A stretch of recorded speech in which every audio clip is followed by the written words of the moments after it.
otaku. This gave me a little bit of a Game of Thrones vibe. Oh, yeah.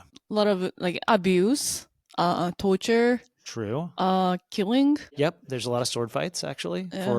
For a show about astronomy, there are an awful lot of sword fights. Yeah.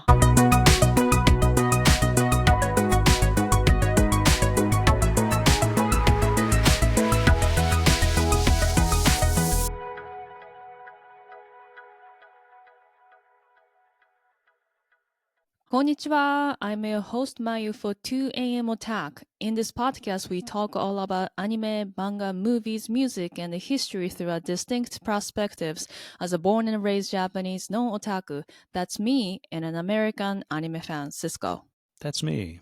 Cisco, we are finally talking about this anime. Yes. We waited for a while. We did. This anime is about astronomy, and for a person who was always bad at astronomy at school. Did you learn astronomy at school? I think a little bit, and even like I can't find a simple stars. You mean like the constellations? Yeah. Okay. I'm really bad at it. I mean, I'm really bad at it too, but that's because we live in a place where we can't even see them. LA, yeah, no. You know where I grew up. That's true. Yeah, I guess given where you grew up, you should have been better at it. Yeah. It's beautiful. Yeah. That's all I can say about stars. Okay, well, that's something. I have like almost no knowledge about astronomy. Got it. Well, as someone who took a class called Astrology and the History of Science at the collegiate level, I know a little bit about astronomy and astrology. That's perfect. For like even for me, this anime kind of like gave me like an interest of astronomy. That's cool. I'm excited to talk about it today. All right. Today we are going to talk about Orb on the Movements of the Earth. Orb on the Movements of the Earth is a Japanese manga series written and illustrated by Uoto, an anime television series adaptation produced by Madhouse, premiered in October 5th, 2024 on NHK General TV. It is set to run for 25 episodes for 2 consecutive quarters for a half-year run. The opening theme song is Kaiju, Monster, Yes. performed by Sakanaction, while the ending theme song is Aporia, performed by Yorushika. I cannot wait to talk about opening and ending songs, but before we dive into it, make sure to subscribe and follow 2am Otak on Spotify and the Apple Podcasts, or tell your family, friends, coworkers, siblings, partners about our channel so that you can listen our podcast and share your opinions with them. Yeah, great idea. Okay, Cisco, could you explain what Orb is about? Sure. So, well, actually, now that I think about it, it's a little bit harder than I thought. It's a totally fictional account of a couple of different characters who are all working on the theory of heliocentrism. I guess at its core, it's about the idea of heliocentrism and the resistance that the idea faced in medieval Europe, particularly coming from the Catholic Church and the Inquisition. So it's not a true story. It's not even really based on actual people. It's like a fictionalized version of some of what was happening in the 1600s. 1500s? Late 1500s through the 1600s. It took a while between Copernicus publishing his heliocentric model and it gaining widespread acceptance. And the Inquisition was actively trying to suppress belief in heliocentrism throughout the late 1500s and through the 1600s, really. So it could be said at like kind of any of those times, but it's hard to like match it up one-to-one with history because the characters are not real people. So it's impossible to sort of say when exactly it's supposed to be in the development of the theory. I didn't know about this until I randomly saw YouTube video of Kenjiro Tsuda, like talking about this manga. He really liked this manga and he really was hoping to get a gig on this anime, and he eventually did. Yeah, he nailed it. So that's how I found about it, and then yeah, that's why I kind of wanted to see. Got it. I think I had seen this manga in our local library. We have been to something like, I don't know, 110 libraries in the greater Los Angeles area. But I definitely saw at least one scene in the manga where I was like, oh, this looks kind of good, but didn't read the whole book and just sort of noted what it was about and, this one particular scene. So I know I'd seen it before it came out as an anime, but I hadn't actually read most of it at that point. So the author Uoto was born in 1997. Oh my God. He's pretty young. Extremely. Well, I mean, I guess not extremely, but that made me feel really old. That makes you old, but at the same time, at this age, you can write about this. Well, I mean, I think you can write about this at any age if you're passionate about it and you study You it. have to really know about the history. I think knowing about the history is helpful, but Huh? I do think it's important to really say this more than once because I think people watching this show might assume that this is the story of how the heliocentric model developed, and that isn't the case. Hmm. It's a fictional story that's sort of inspired by history, but not a nonfiction work in any sense. Hmm. And so if you're going to make up what happened, you don't need to know that much about reality because he's not trying to do a biography of a real person. Hmm. He's making up a series of events that could have happened, but that did not play out this way. So I mean, I don't want to diminish the research that I'm sure the author did, but I just think the author isn't letting themselves be bound by the actual historical narrative.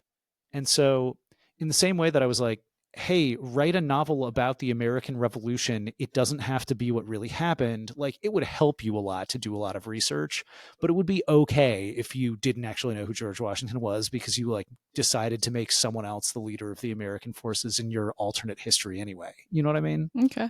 So that said, yes, I'm sure this person did a huge amount of research in order to try to get most of it right.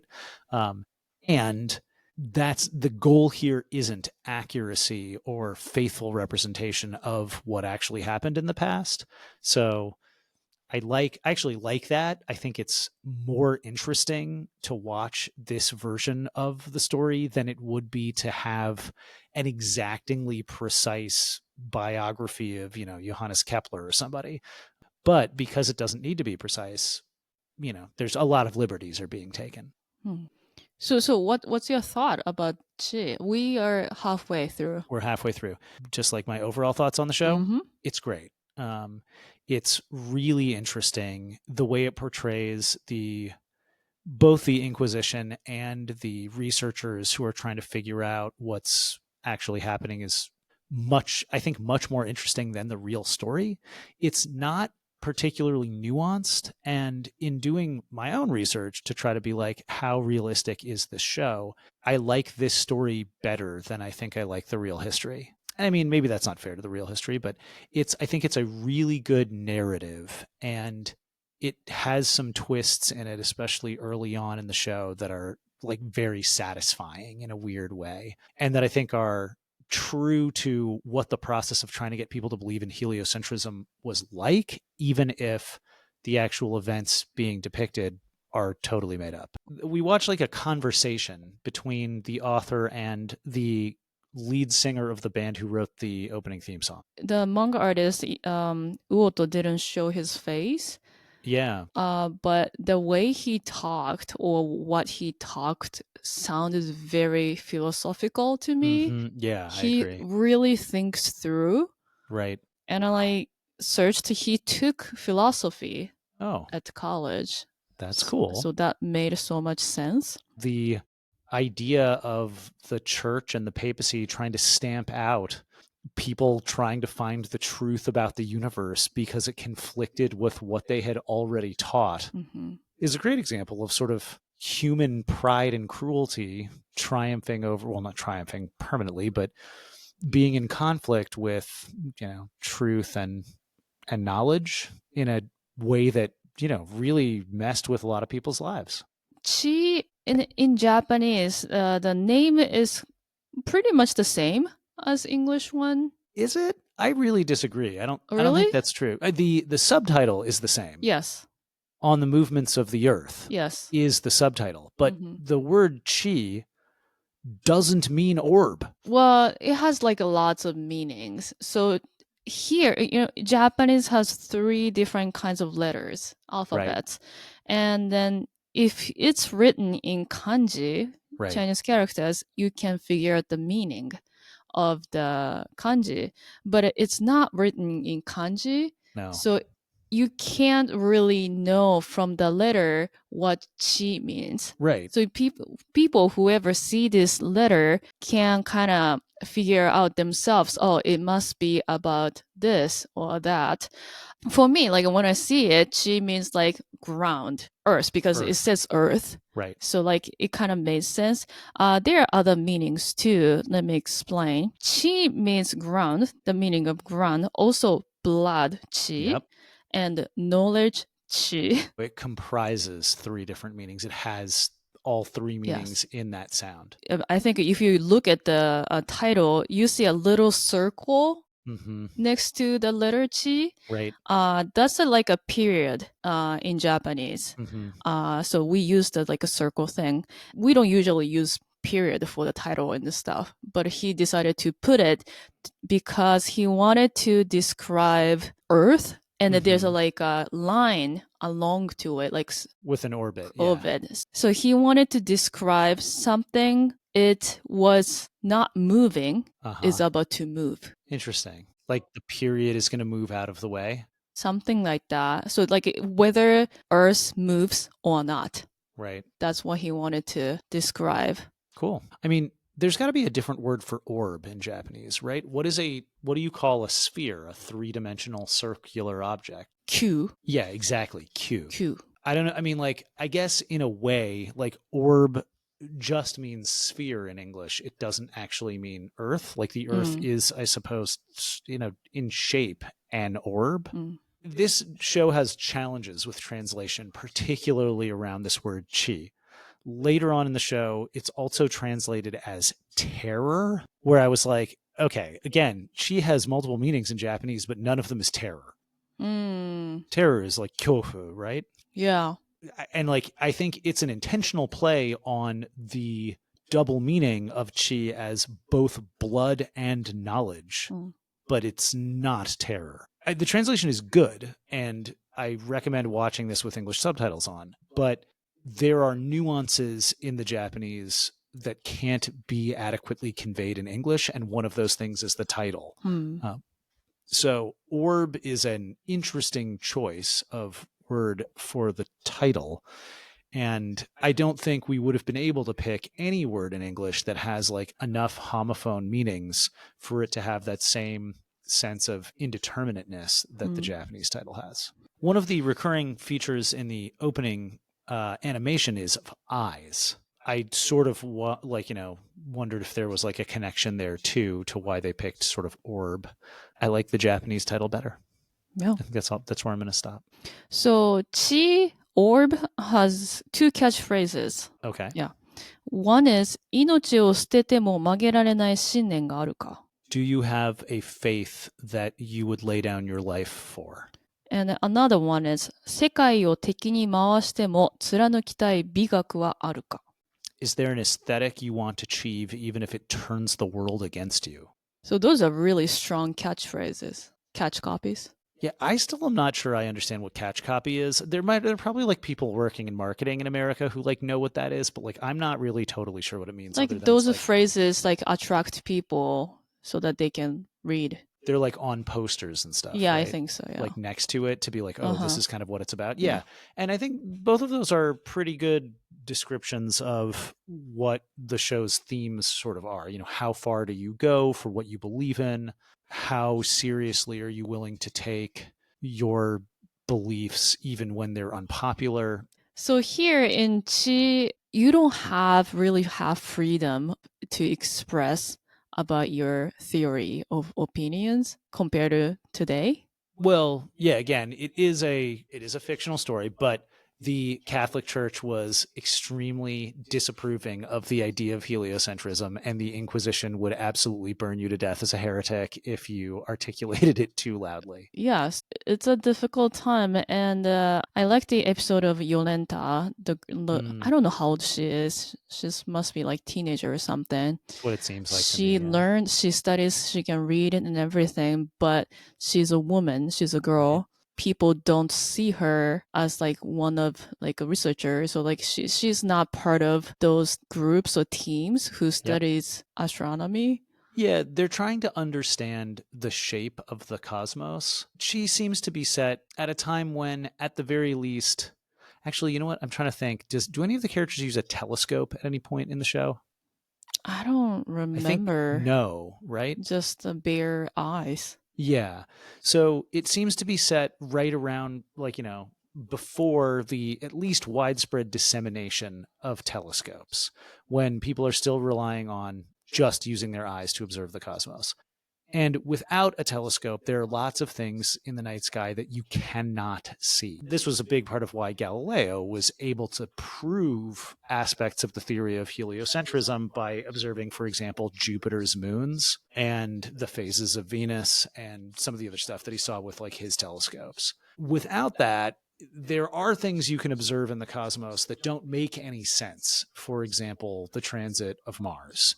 All of the planets, I think, exhibit retrograde motion at certain parts in their orbital periods, but because Mars is so close to us, it's easy to see. And even in the show, that's the example of being like, this planet isn't moving the way we expect it to. What could possibly be causing that? There were rival thoughts on what might be causing that motion going all the way back to the ancient Greeks, or at least to the Hellenistic period with Aristotle and Ptolemy and those those ancient Greek mathematicians like proposing different models for what was happening in the sky, and Aristarchus, etc. So in a way, like those questions had been out there for a long time, and the church adopted an interpretation that said this is the only way you're allowed to think about it. God must have, if God created the world, obviously the world is the most important thing. It must be at the center and everything goes around it. But if that's true, you need a really complicated model to explain what you can actually see in the sky.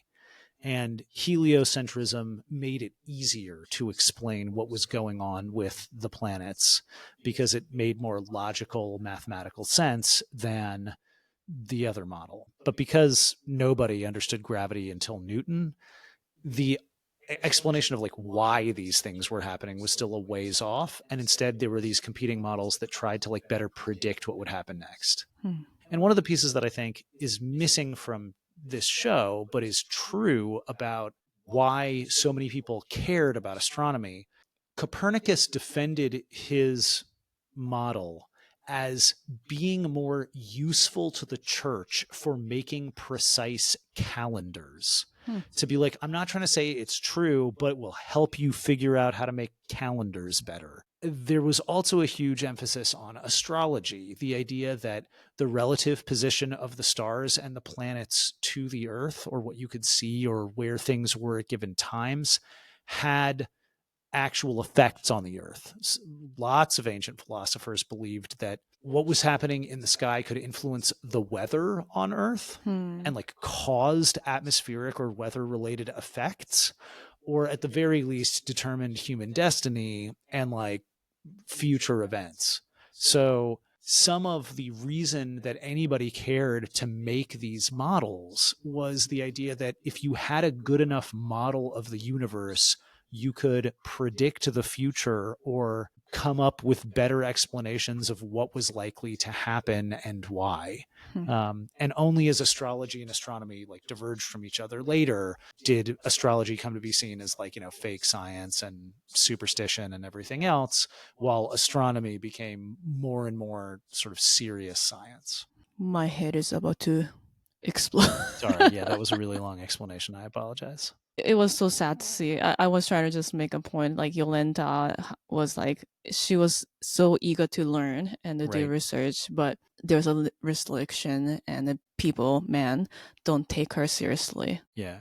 Well, I think this is actually another advantage of it being a fictional story. I would say that at the least, the chronicles we have about what this time period was like in terms of who was doing astrological and astronomical observations and theory creation, it's all men. Hmm. And it might well be the case that women worked on it and no one ever gave them credit, just like Yolenta. And Yeah. so we don't know about women who maybe were doing this type of work. There are better attested example of women mathematicians from the Hellenistic world than there are from medieval Europe because this is my theory, but because the Hellenistic Near East was more accepting of women in those types of roles than medieval Europe was. And the church's like misogynistic influence on culture generally was part of that. But I think it's great that the author chose to include Yolenta as a character and sort of, you know, whether like regardless of its accuracy or its ability to be substantiated by, you know, records we have from the time, gave women a role in the story. And so I think there'll probably be, you know, hardcore trolls from like, you know, the Gamergate universe being like, this isn't accurate because there weren't women working on this then. But I think it's more important to say, like, we just don't know. And it seems totally plausible to me that women worked on this and just weren't given any credit ever, or that I haven't done enough research. And there are famous women who have worked on it who have, you know, who just don't come to the top of like the search results. This gave me a little bit of a Game of Thrones vibe. Yeah. A lot of like abuse, torture, True. killing. Yep, there's a lot of sword fights actually. Yeah.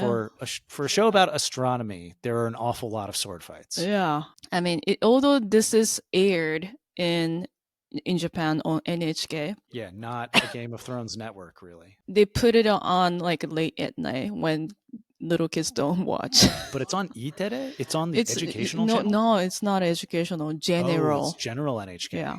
Ooh, okay. So it's different. Brave move, NHK. Thumbs up. So that tells something. Yeah. I mean, yeah, I don't know how I feel about it. It is an educational show. It gets people to like learn about this topic, even if it's not doing it in a strictly historical way. Let's move on to theme songs. So opening theme song and ending theme song, they are both awesome. Yeah, they are fire. They've killed it on the music for this show. It's pretty rare to have like both awesome songs. I agree. The animation is better for the opening theme song. The closing animation is still good, but like just so compared to the opening animation. I like both. You like the animation in the ending theme song? Yeah, it's just people walking. it's like yeah. It's like a classic trope of like, look at these people like walk, right? Yeah. The opening's really good. The animation's good. I mean, I understand like people want to focus on opening. Yeah. But like, it worked.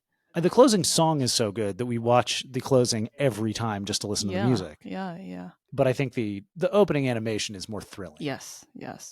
Opening theme song is by Sakanaction. It's called Kaiju Monster. I didn't know much about Sakanaction. Like I've heard of their... I'd never even heard of No? them. No.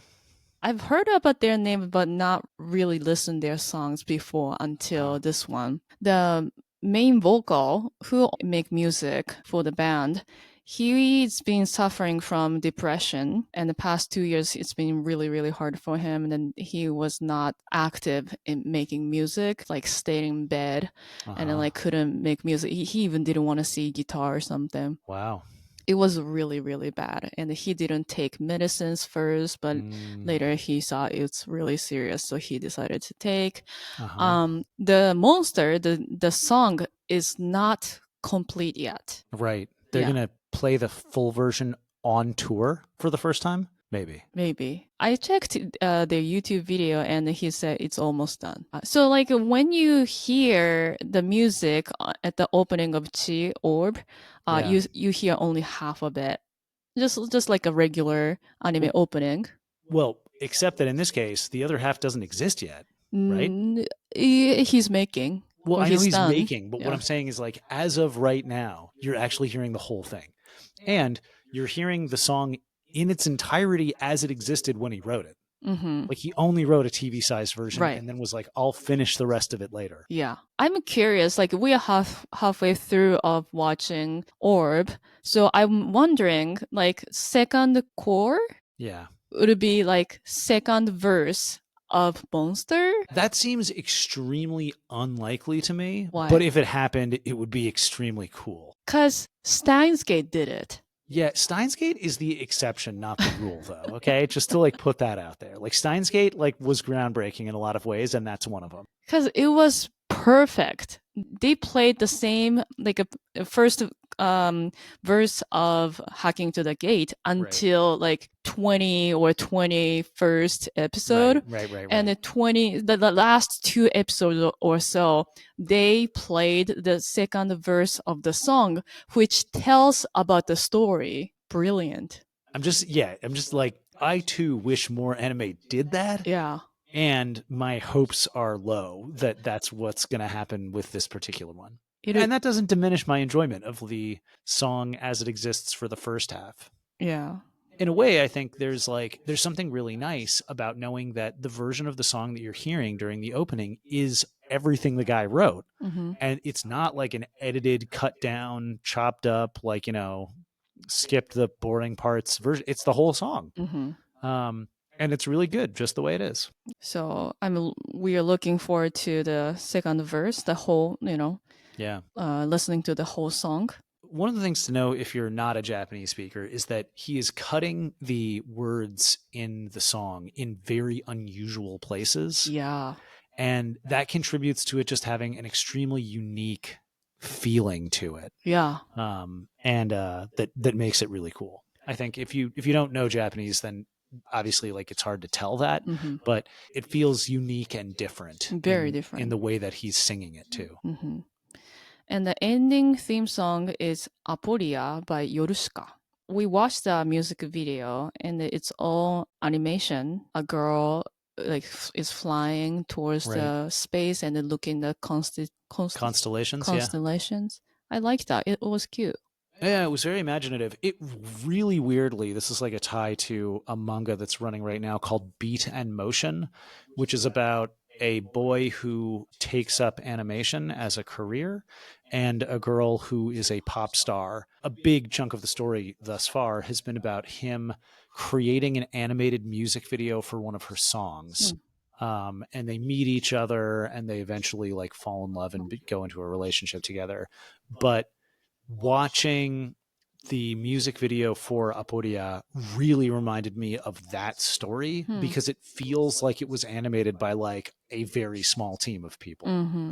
And that it was like the vision of one person who heard the song and thought it was awesome and had their own interpretation and just made it. And so maybe that's not what happened. Maybe it was a team of people and they like got together and blah, blah, but it has that vibe. And it feels like it wouldn't be that weird for it to have been a close analog of the process that's described in Beat in Motion. Yeah. Again, like I like the idea of like a girl trying to explore the space. Right. Not man. Yeah. And both Kaiju and Aporia have piano sound. Yeah, that's true. Which made both songs perfect. Right. Like for Monster, I feel like the sound of piano kind of like the stars to me. Oh, interesting. Somehow piano and the stars are connected in your mind? Yeah, or maybe because piano, like classic piano, reminds me of that, like a time of period. The 1600s specifically? Yeah, I think there's something to that, actually. To me, the piano riff in the opening theme song has a sort of experimental feeling to it. It's like a couple of notes like randomly next to each other that feels like somebody trying to work out a problem, like a math problem or a musical problem. And music is math, right? But in a kind of experimental, like a couple notes at a time kind of way that to me evokes the image of those mathematicians being like, let's see if this works. Let's see if this works, right? How do I make the most beautiful thing? The other thing from the opening theme song that I think is really interesting is after the sort of opening riff, there's like a siren sound, right? It's like a very industrial sound. It doesn't fit with the piano or like other music. They play that like right as the Inquisitors are walking in the opening theme song. And I just love like that connection of like the Catholic Inquisition as like terrifying police who put on their klaxons and like chase you, you know? And I think that just like works really well too. Interesting. Let's talk a little bit about voice actors. Okay. First part of Orb has like main character Rafał, and the voices by Maya Sakamoto. That's pretty awesome. I still sort of can't believe it, but like you really cool. Like her songs. I've been a huge Maya Sakamoto fan going all the way back to the 90s. I'm trying to remember like what the first song that she sang that I was like super into was, and I don't think it was Vision of Escaflowne, but that one is really good. Okay, you don't know it. I don't know. I only hear songs from your... Yeah, she wrote something before that I'd also heard. I don't think... I'm like trying to like rack my brain to remember like the first anime I heard that had a Maya Sakamoto theme song. And I don't know. I think Vision of Escaflowne was the first one I heard where I was like, this person is an awesome singer and I really like their music. Yeah, it's cool that she's got a voice acting role in the show. That's awesome. Yeah, I think she's a voice actress. She is a designated voice actor for Natalie Portman. Interesting. Also Jessica Alba. Whoa, really? And then she also have done the voice for Tamayo from Demon Slayer. Oh, I didn't know that either. That's cool. That's cool. So she's been doing a lot of work as a voice actor. A lot? Yeah, there are a lot more, but okay. I just didn't recognize. Find them all. Okay, yeah. All right. Fair. Novak is by Kenjiro Tsuda. Yes, best voice in the whole show. So scary. He's so good and so scary at the same time. He's so perfect. He has done voice for Colin Farrell. Oh, that makes sense. And Adam Driver. Not so much, yeah. I don't really see it for can't really Adam Driver. Picture it, yeah. Yeah, that feels like a little bit of like I don't know, a choice I might not have made, but whatever. Adam Driver's good and he's awesome, so why not? So I want to shout out to those two voice actors, Katsuyuki Konishi as Okuji and Yuichi Nakamura as Badeni. Okay. So when those people were on the screen at the same time, I couldn't help thinking about Elusive Samurai. Oh, right. It was like, it's so funny to me because Katsuyuki Konishi, Okuji, did the voice for Takauchi Ashikaga. Oh. And Badeni was Suwa Yorishige.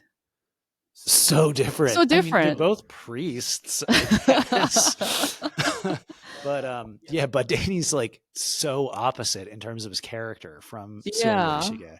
I didn't make that connection at all.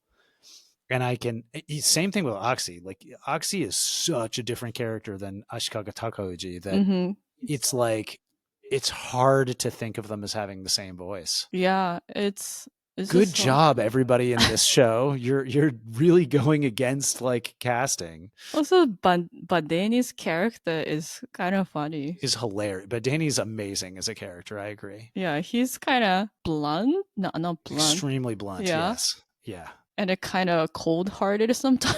Totally super arrogant, like really inflexible, but like and like unintentionally funny a lot of the time. Yeah. Let's do word of the day. Word of the day. I think the word of the day is chi, and we like covered it in pretty exhaustive detail. Yeah, we did. The number of different meanings that the word has is really impressive, and it's so core to like what this show is trying to get at. The ideas of, earth, and also of knowledge, and like what knowledge is permitted and what knowledge is not permitted, and the idea of chi as blood, and like the ways in which the Inquisition in particular tried to suppress knowledge via torture and death. All of those things sort of going together really makes sense to me as a word for the day. I think also the other thing that maybe makes sense is Chidousetsu, the theory of the earth moving, as opposed to Tendousetsu, the theory of the heavens moving. I gotta say, those Japanese words sound so much simpler than the English words. Yeah, I mean the English words heliocentrism and God, I'm not sure if there's a. I'm trying to think. Yeah, I think geocentrism is the other word. They've just got Greek roots, but they actually are built similarly to the Japanese words, which is uncommon, right?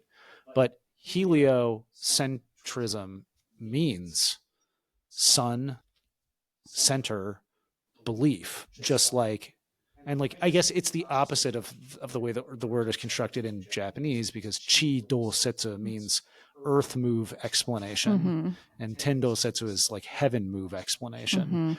But the English word heliocentrism, sun center like belief or like theory, versus geocentrism, earth center belief. Like, the fact that it's constructed from, I don't know, Greek or Latin roots helps English speakers who know those core, those roots understand what the word means right away. But I think, especially for a foreign language learner who's like, these roots aren't even English roots. Yeah, it's got to be really, they sound very hard. Anything else you want to say? Doubling down on this series is really good, but it's not the history. And if watching the series makes you curious about the history is also interesting, and it's pretty different. So it's worth letting it be like your gateway into learning more about the real life people who supported heliocentric theory, like Copernicus, and, well, I guess Tycho Brahe had a modified geocentric version, but like the people who made significant advances in understanding the cosmos.